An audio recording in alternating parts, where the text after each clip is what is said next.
Hello, my name is Ryan.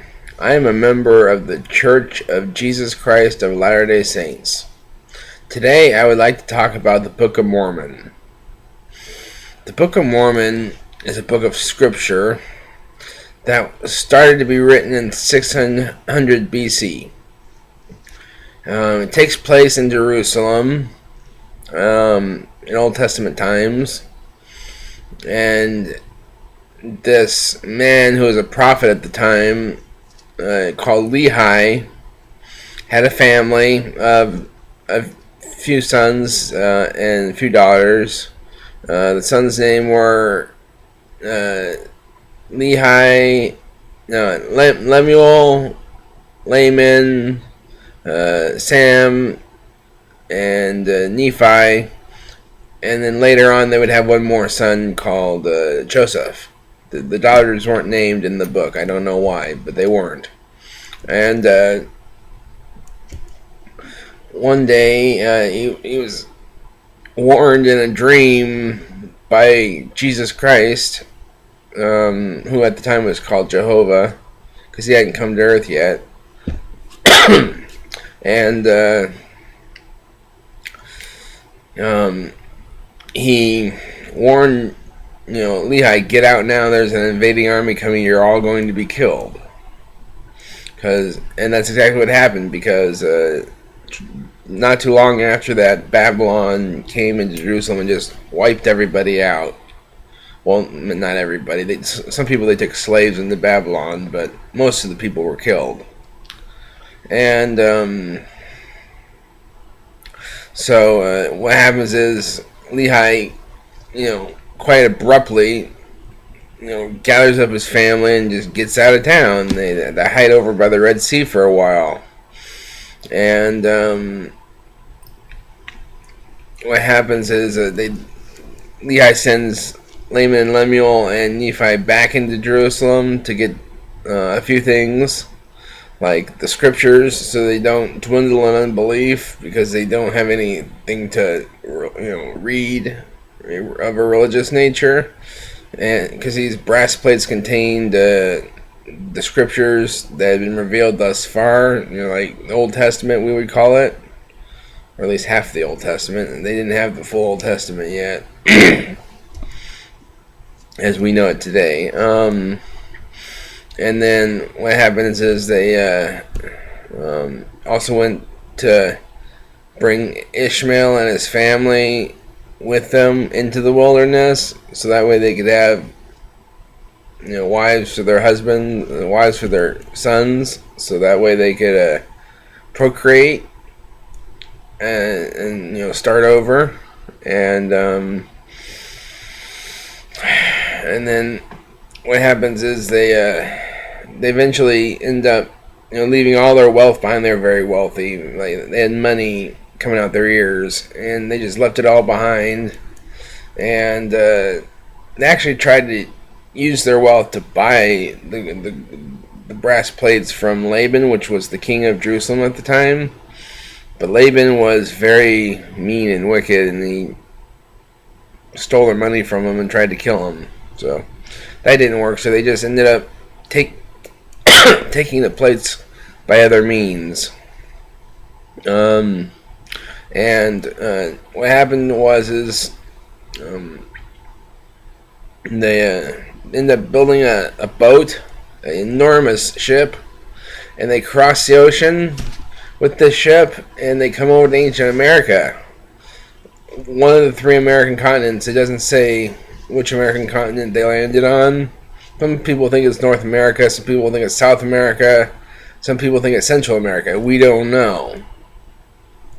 I don't know. It makes a reference here and there to upstate New York, or a narrow stretch of land like down by Panama, but we don't know for certain where they landed.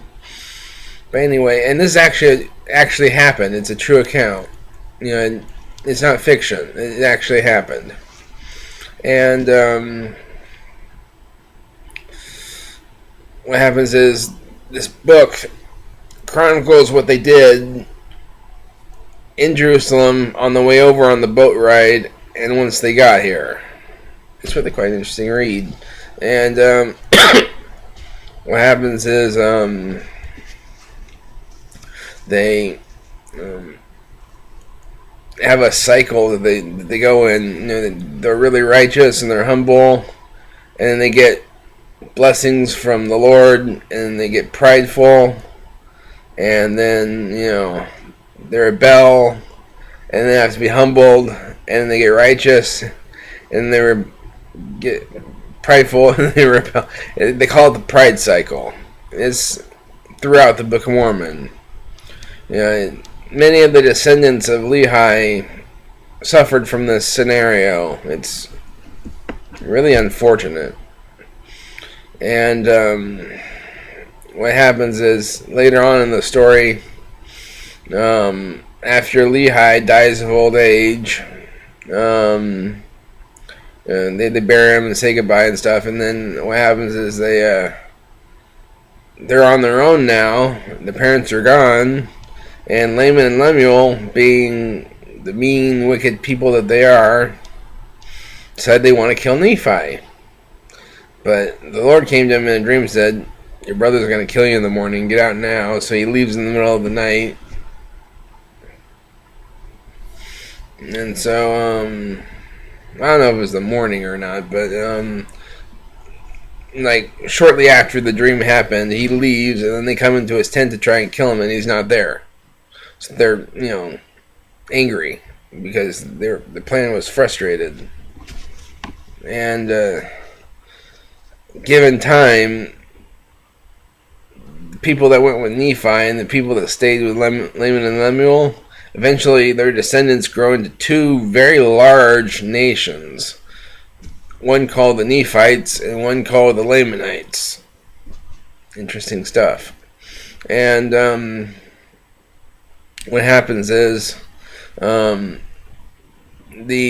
Lamanites become a dark people, and because they're essentially evil. And that's not to say that people with dark skin are evil, but that's just what Jesus did to them, because they wanted to separate them from the Nephites so they wouldn't confuse each other with one another and lead to their ultimate destruction. And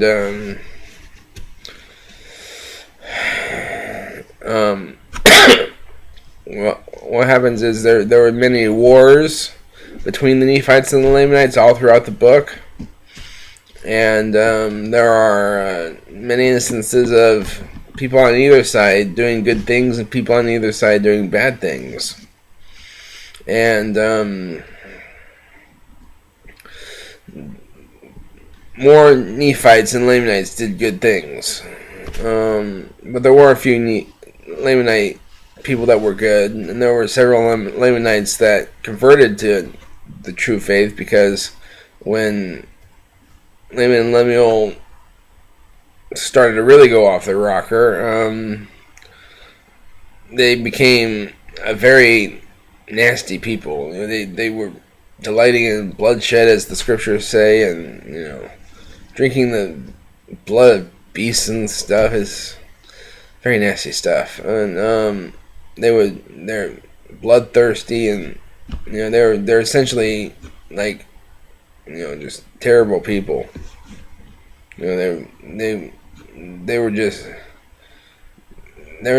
very violent people, and kind of like the Huns of ancient Asia.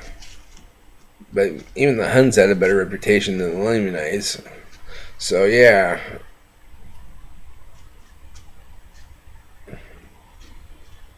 The Huns at least had some, some sort of decorum, but the Lamanites didn't. They were just nuts. They're doing all sorts of weirdo stuff. And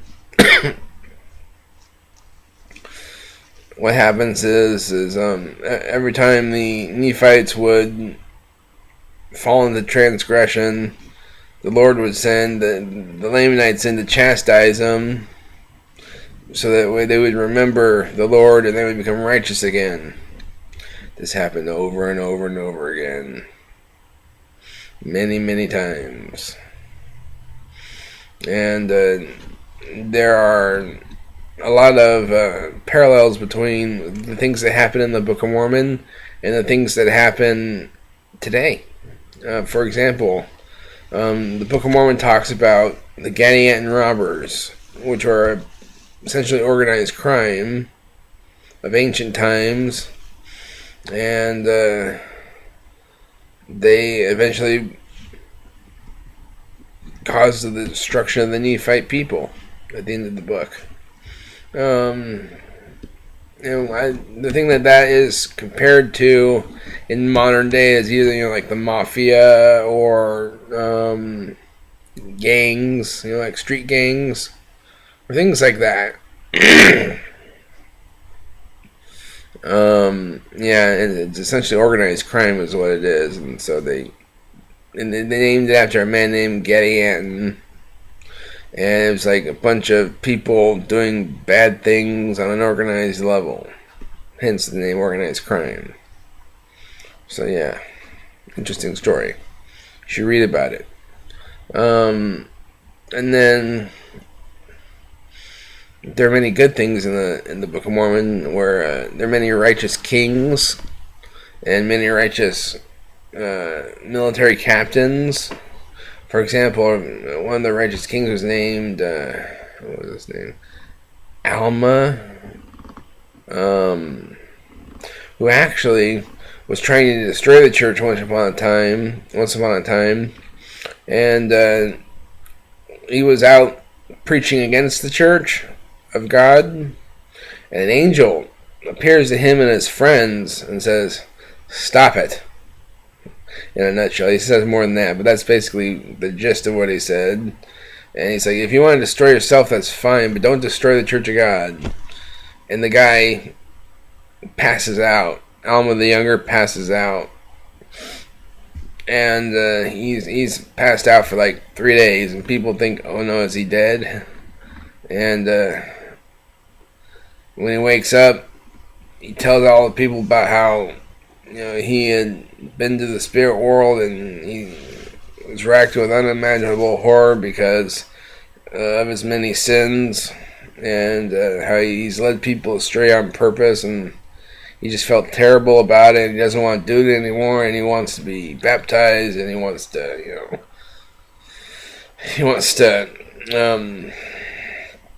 change his ways and stuff like that. And so he becomes a prophet. He goes around doing the damage that he did by talking to the people that he converted over to the dark side. And he eventually becomes a very good man, and he becomes the high priest of the church. Yeah, and he gives an address on a tower to his people that he has stewardship over, and it's called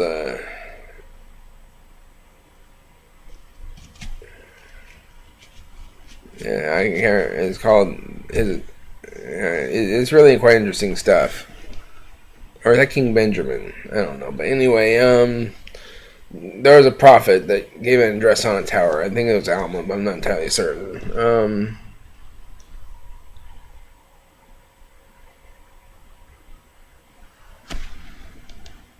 But anywho, yeah, it's really good stuff. And also, he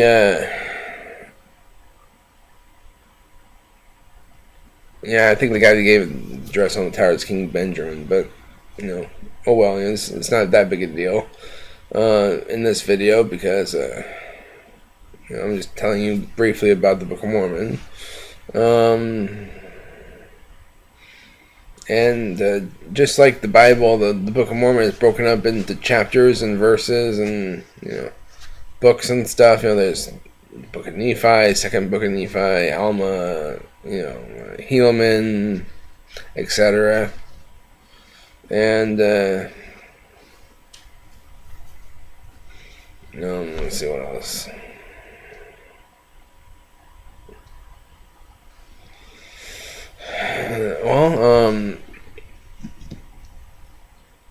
at the end of the Book of Mormon, before they annihilate themselves in a war, Jesus, as a resurrected being with a body of flesh and bone, comes down from heaven and talks to the people here on the ancient American continent for a considerable amount of time. And they hear his words and they believe, and they're all converted, and they're one heart and one mind for a long time, like hundreds of years. And then what happens is they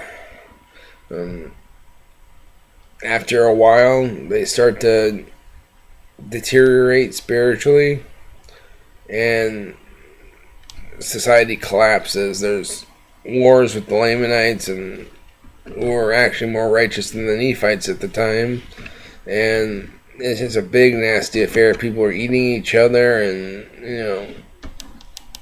abusing people in all sorts of ways, and it was just horrible what they were doing. Yes, it was a messy affair during these times. And what happens is all the Nephites except for 3 of them were completely wiped out. The entire nation gone. Yeah, and the Lamanites, their descendants are still alive today. They're the American Indians. Or at least some of them anyway. Not all the American Indians are descendant of the Lamanites, but some of them are. And that's one reason why people believe sorry. That's one reason why people believe that the Native Americans, since they're the descendant, some of them are the descendants of the Lamanites, that people believe that the Lamanites were here on the American continent. They might have migrated over time to the American continent. I don't know. But the American Indians are, in part, descendants of the Lamanites. So that's kind of cool.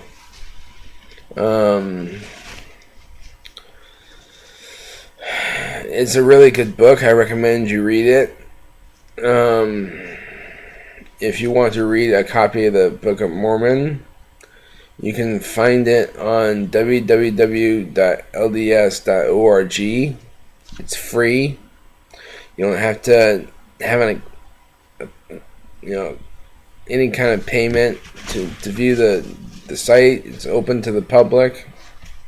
So I would invite you to read it and to pray about it and ask Heavenly Father if it's true or not, so you can know for yourself. My name is Ryan. I'll see you later. Bye-bye.